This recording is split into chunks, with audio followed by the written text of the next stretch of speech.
Welcome to Scorched Earth and a general mid-month reading for the sign of Aries, Sun, Moon or Ascendant for the last 2 weeks of April. I hope you're well. We're using the Crow Tarot for you today. Oh, and happy birthday if it is your birthday. We are in Aries season at the moment. What do I have to tell you? So I did a 6-month overview for each of the signs at the beginning of the year. We are now more than halfway through that period. So I've adjusted the price accordingly now. Then the less than half price are a couple of quid each or something like that. So if you're interested in that and you haven't checked them out already, there's a link in the description box down there. Feel free. As goes these mid-month readings, they're structured slightly differently to the main monthly reading, in so much as we are looking for the lesson for this one. So what I'm going to do is pull 3 cards for your current energy, then 3 cards for the lesson, right? What is the energy that you're in at the moment trying to teach you? Sometimes it's trying to give you a lesson, sometimes it's trying to clear the way for new things to come in, showing you, you know, what it is that you need to kind of concentrate on or move away from, that sort of thing. I just find it's a really useful way to navigate what can be sometimes challenging energy, or, you know, a little bit confusing, a little bit baffling, stuff like that. So if that doesn't make sense, bear with me because I'm sure it will by the end of the reading. And to close, we will pull some cards of advice as well. So now I have 3 cards for Aries, please. Ooh. We have the Ten of Swords and we have the Sun together. Interesting. We have Death. Okay, I'm seeing the themes here. And one more for Aries. Thank you. And we have the 3 of Cups. So 2 of Swords at the bottom of the deck here, followed by the 4 of Swords. There's a pullback, there's a withdrawal from something. And I actually think for you, Aries, it's to let something end, right? That's how it feels here to me. We've got this 2 of Swords at the bottom of the deck, which talks about a decision needing to be made, possibly. But kind of in a state of stuckness. You know, there's a carryover on here to the 8 of Swords, right? 8 of Swords is a big mental prison, but the bird is depicted as having a blindfold on, as it is here too, you know, and we have those swords, we have thoughts, we have words, we have communications kind of crossed over here. A bit like, maybe you're finding, in fact, that trying to communicate with people is having you at cross purposes. But either way, regardless of that, we've got a withdrawal here with the 4 of Swords, right? A removal from something, and it's echoed in the cards that have come out in your energy here, because we've got 2 major arcana out of the 4 that are on the table. 2 of them are major arcana. And we have the 10 of Swords here with the Sun. Now, lucky escape is what I just heard. That'll only be for some of you, but it's there nonetheless. 10s are completions, they're endings, they're an end to something. And for you, it feels like an end to suffering in some sort of way.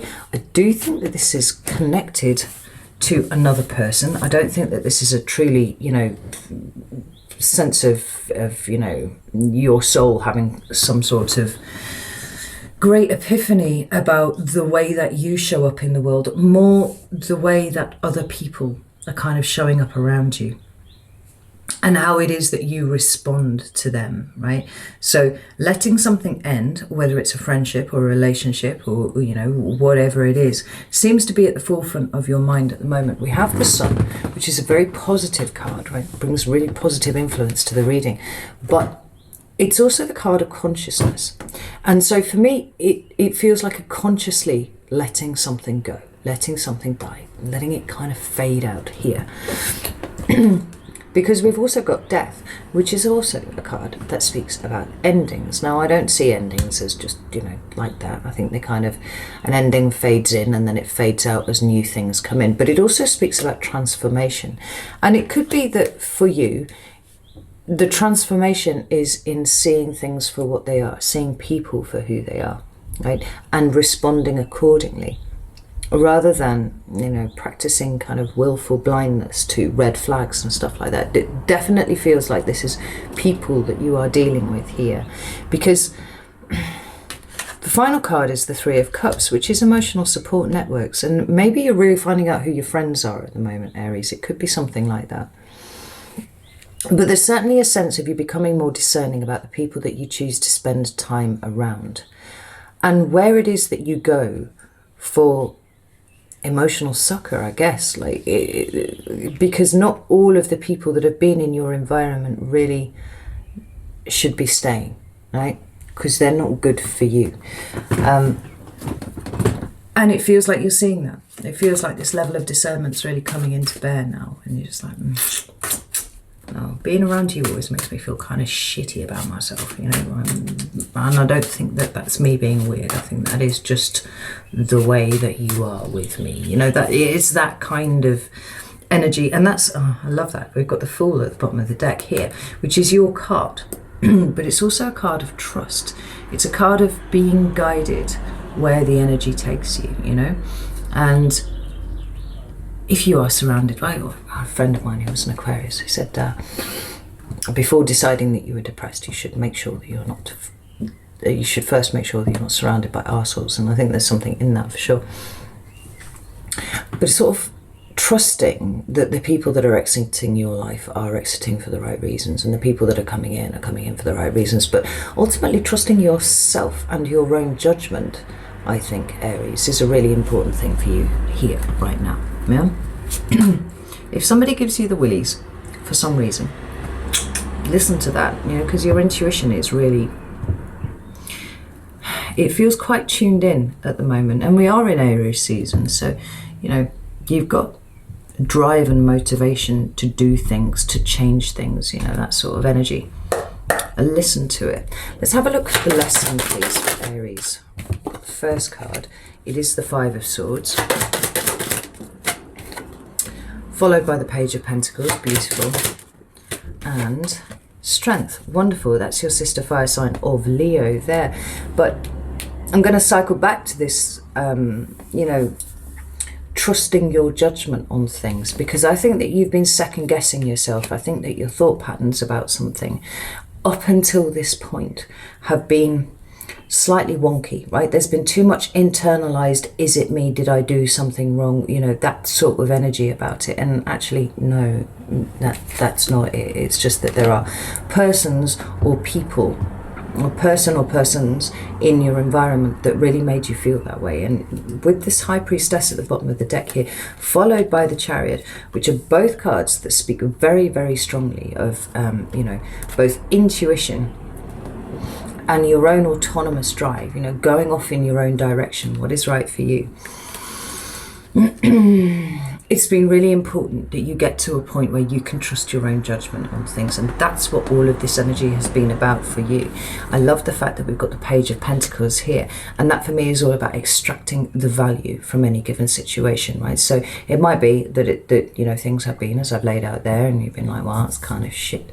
Now you could feel sorry for yourself about that, or you could go, I've really learned a valuable lesson in, you know, not dodging red flags when it comes to people, because my intuition guides me actually really, really well. And the Page of Pentacles is also a new start in some way or another. I love the fact that we've got the Strength card here too, because this is a card of growth. It can be a card of spiritual growth, but it talks about the acquisition of experience, you know. And interestingly, we've got down here the Hanged Man. Looking at things from a slightly different perspective gives you a whole new layer of wisdom. And that feels like what's going on with you here, Aries, very strongly.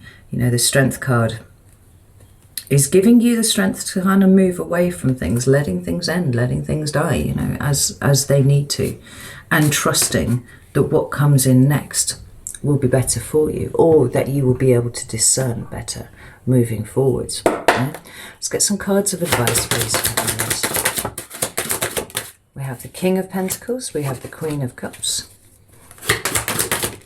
and we have the Two of Pentacles. With the Temperance card, there's the other fire sign, that's Sagittarius there. It talks about healing, right?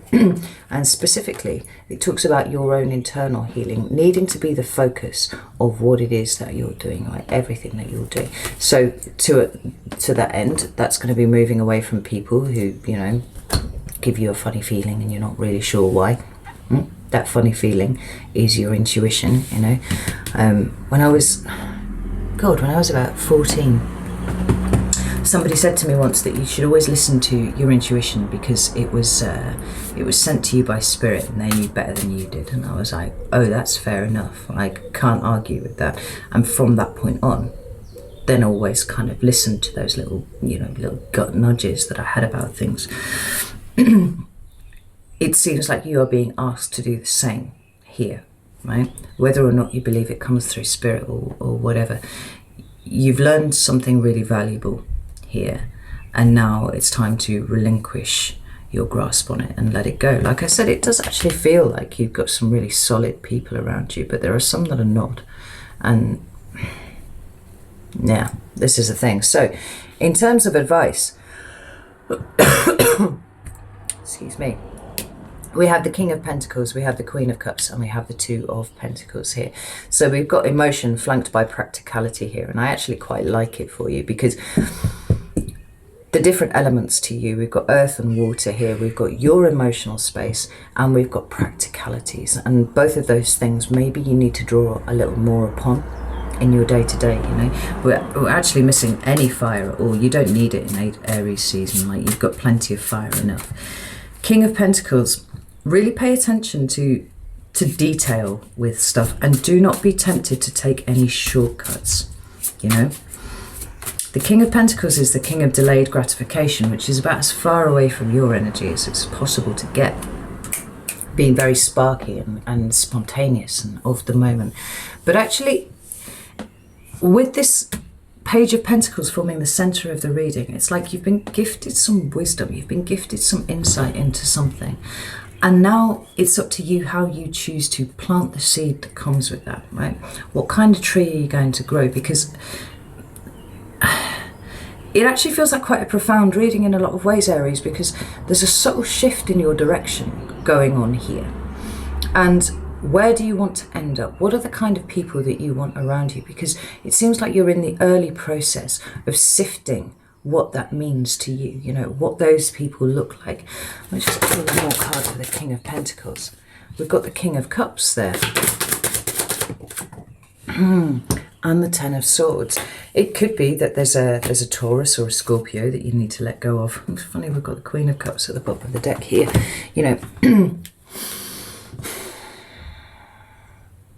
It could be that. Or it could be, just pointing out that it's a natural corollary of you getting to know your emotions better, becoming more emotionally available to yourself more than anything else, that you will, by necessity, leave those people behind that do not match up with where you are at the moment, different kind of resonance. The Queen of Cups is next, and she's all about receptivity, right? She's a queen, so queens are receptive, and she is water. Water's receptive. It's one of the most receptive kind of water card in the deck. Be very sensitive to your emotions, because I said emotions and intuition, they kind of run parallel. They're not the same, but without stability in your emotions, right, it causes this kind of white noise, this sort of static between you and your intuition, and you can't hear it properly. And this is say, take care of your emotions, pay attention to your emotions. If somebody is tilting you, for the want of it, that's what my children say, like, they love that phrase. Oh, so tilted, right? But it's actually a really good phrase. If somebody's tilting you emotionally, why? Sort of look at it like, why is this happening? Is it because, I'm being oversensitive? Well, probably not. Like, you're not given to be one of the more, emotionally fragile signs. Almost to a fault sometimes. So listen to your intuition. Listen to the fact that you're feeling tilted about this. And then look at the person who's tilting you and going, right? Because you're really sensitive at the moment. This is coming up over and over again. Like, your intuition is really, really trying to communicate with you at this time, and it's really, really important that you listen. We've got the Two of Pentacles at the end there. Now, the twos are all about the internal space. Right? That's and it's about how you manage your own energetic resources, because that's how I see the Pentacles here, right? Keeping yourself grounded, but whilst also able to move at the same time. You know, sometimes you can see it as duties and responsibilities as offset against everything else that you have to do in the world. God knows we've all got loads and loads of stuff to do.